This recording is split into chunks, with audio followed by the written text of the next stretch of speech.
So, ini Income Tax Act 1967. The section specifically mentioned about estate is section 64, estate under administration. And here I highlight untuk you after the day of the death. So, tarikh yang penting bagi pengiraan income si mati dan si pentadbir adalah bergantung kepada day of death, hari kematian. Okey, kenapa date of death sangat penting? Sebab daripada 1 Januari tahun tu, in year of assessment, pada tahun taksiran tu, 1st of January, until the date of death, all the income yang berlaku dekat sini dikira sebagai income si mati. All sources of income derived by the deceased from 1st January to the date of death is taxed on deceased individual. So that's why penting untuk kita tahu hari kematian ni, sebabnya 1 Januari tahun taksiran tu sampailah hari kematian, income dikira bagi si mati. Personal relief and rebates would continue to be given. So even though let's say si mati tu meninggal pada bulan sekarang, bulan 10 kan, Oktober. And kita tahu kita boleh dapat personal relief. Seorang kalau personal relief berapa ribu? 9,000. Lepas tu you wondering macam dia meninggal bulan 10. So boleh tak dapat 9,000? Or 9,000 tu nak kena portion pula, bahagi 12 darab dengan 10. Tak. Dia akan terus dia bagi 9,000, masih lagi dikira sebagai relief untuk 1 tahun, even though tarikh dia meninggal tu tak cukup setahun. Okay? Tu bagi pihak si mati, deceased. What happened to executors? From the date of death, berlakunya kematian, hari dia meninggal tu, sehinggalah habis tahun tu, 31st of December, in that year of assessment, all sources of income arising after. So, selepas daripada tarikh kematian tu, sampailah hujung tahun, semua tu dikira sebagai sources of income of the executors of the deceased individual. Dia akan letakkan atas ataupun dalam kolom executors, walaupun sebenarnya income tu belong to the deceased lah kan, sebab dia punya estate. Tapi since executors tolong uruskan, jadi kita akan letak dalam kolom executors. The chargeable income of the executors shall be ascertained by reference to section 3 and 4 of ITA 1967, making all the legal deductions to arrive at chargeable income. So, income tu diuruskan oleh executors, masih lagi ada certain expenses yang kita boleh tolak and ada some expenses yang tak boleh tolak. Nak tahu boleh tolak ke tak boleh tolak tu, kena refer balik dekat section 3 and 4 of ITA. Okay, barulah kita akan boleh cari dia punya chargeable income. Later on baru boleh kira berapa income tax payable. Okey, masih lagi refer kepada section 64 of ITA, cerita berkenaan allocation of income. Tadi general rules daripada 1st January sampai date of death, income kita akan letakkan dalam kolom si mati, dikira sebagai income untuk arwah. While from the date of death sehingga 31st of December tahun tu, diletakkan sebagai income kepada executors. So sekarang kita nak tengok lagi spesifik, how do we allocate income kalau income tu adalah business income. So for business income, we going to apportion on time basis at statutory income. You nak kena refresh balik macam mana nak sampai dapat statutory income. Kita selalunya start dengan adjusted income. Lepas tu kalau kita ada balancing allowance, kita akan tolak. Lepas tu kalau kita ada lagi capital allowance, kita tolak juga minus.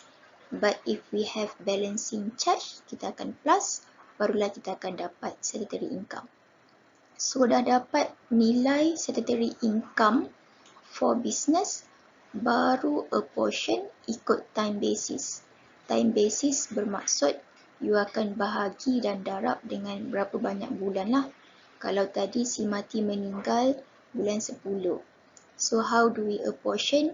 Using time basis, kita akan ambil dia punya statutory income darab dengan 10/12. Tu cara kita apportion ikut time basis. While untuk executors pula, since dia punya tugas bermula bulan 11 lah, orang tu meninggal bulan 10 kan. So task dia bermula bulan 11 dan bulan 12.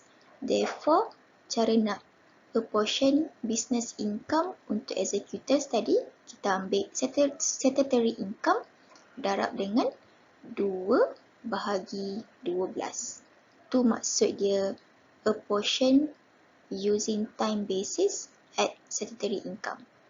Benda yang penting untuk you ingat is business income bahagi ikut time basis, tapi jangan nak excited sangat. Kita kena cari statutory income dulu. Kalau you bahagi ikut time basis tapi you guna adjusted income, you tak ikut rules yang betul lah. Since dalam section 64 kata kena bahagi ikut time basis at statutory income. Okay, tu untuk business income. So next we move to dividend. Okay, selalu kan dengar dividend income. So untuk dividend income section 4C, we going to apportion on a receipt basis. Receipt basis maksud dia kita akan tengok who receive the dividend. Kalau tadi business income bahagi ikut time, berapa bulan dia meninggal dan berapa bulan yang executors ambil tanggungjawab untuk uruskan income dia. While untuk dividend, kita akan tengok siapa yang receive the dividend. Kalau tadi, example tadi meninggal bulan 10 and dalam question kata dia receive dividend in May, bulan 5. So bulan 5 belum meninggal kan?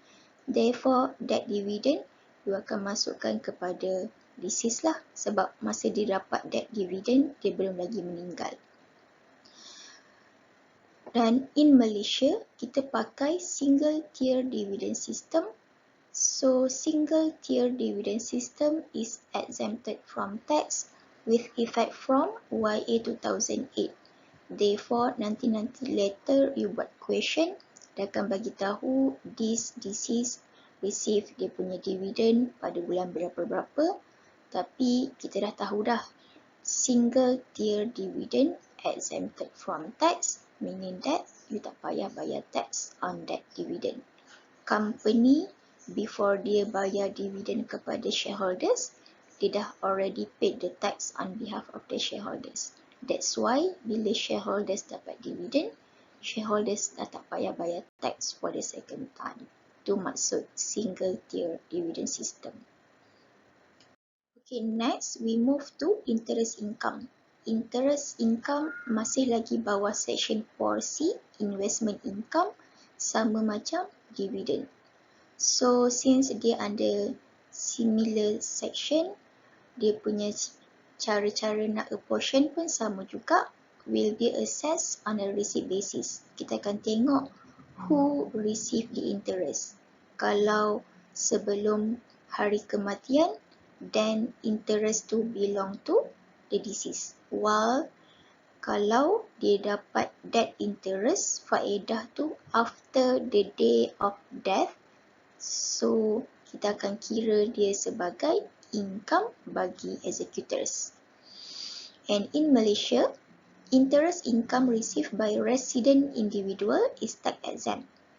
Kiranya kita dapat pengecualian cukai kalau interest income tu diterima oleh resident individual. So syarat dia kena resident, lagi satu individual. Individual here means natural person, orang secara semula jadi. Dan dalam kes executors, dia bukan natural person. Dia bukan orang secara semula jadi, dia adalah orang jadian. Kenapa I kata dia orang jadian? Because executors was only temporary. Macam mana boleh wujudnya executors? Sebab disease meninggal dan disease lantik dia menjadi executors untuk uruskan income bagi pihak si mati. Daripada tarikh kematian sampailah hari dia berjaya uruskan, agihkan semua income kepada waris, dah settle dah kerja dia, executors is not an executors anymore. That's why from tax perspective, kita kata executors is not a natural person. So, bila executors tidak dikira sebagai orang secara semula jadi, therefore, executors tak boleh dapat exemption on interest income. Individual resident sahaja yang boleh dapat exemption on interest income. Nanti bila dah buat tutorial, kita tengok question, kena pay attention. Kalau interest tu received by the deceased, si mati dan dia resident, so interest income is exempted. While kalau kita ada interest received by the deceased juga, but then deceased tu non-resident, so dia boleh tak dapat exemption on interest income? Tak boleh, sebabnya syarat dia kena resident. Okay, kita move. Kalau interest income received by executors, executor tu resident. So, jawapan dia, interest income received by executors tak boleh dapat exemption because executor tu bukan natural person. Even though dia resident, tapi dia bukan orang secara semula jadi, therefore executors here cannot get exemptions for interest income. While on the other way around, untuk executor juga, tapi dia non-resident, receive the interest income in Malaysia, that one is not taxable in Malaysia. Therefore, untuk this kind of situation, executors non-resident boleh dapat exemptions on interest income. So, dia nampak macam a bit tricky here. That's why you kena pay extra attention untuk interest income. Kalau dividend tadi senang, sebab dividend tak kisahlah siapa-siapa pun yang receive the dividend, since it is a single tier dividend, dua-dua pun boleh claim exemption. But untuk interest income, boleh dapat exemption, tapi kena memenuhi syarat lah, individual and resident. Okay, so we have covered section 4A, which is business income, and section 4C, the investment income. Kita ada dividend and interest. Now, kita nak tengok dekat rental income pula, section 4D. For rental, we going to apportion between deceased and the executors using time basis at net rental income. So, kita boleh katakan untuk rental, dia punya prinsipal cara nak bahagikan sama macam business income, guna time basis. Tapi untuk business income, time basis at statutory level, but for rental income, time basis juga, but then dekat mana nak bahagi tu? Dekat net rental income. Therefore, you nak kena cari dulu berapa net rental income, lepas tu baru bahagikan kepada deceased and executors menggunakan time basis. Okay, itu untuk rental. Next one, we move to foreign source income. Ada juga si mati dan executors yang uruskan di estate, dia receive income daripada luar negara. So, since YA 2004, any foreign source income received in Malaysia will be tax exempt. Tak kira lah dapat dekat mana-mana, lepas tu duit tu dihantar masuk ke Malaysia.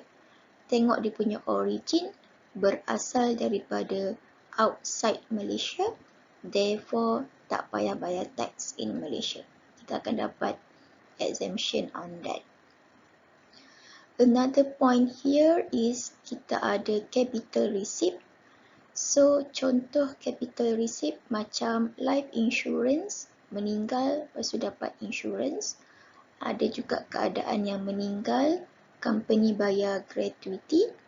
This one dia tak kira sebagai income sebab dia hanyalah one off sekali sahaja kan. The characteristic of income, it should have recurring. Dia kena berulang-ulang. So, benda-benda yang sekali sahaja ni, insurance, death gratuity, we consider as capital receipt. Capital receipts are not taxable, so free from income tax.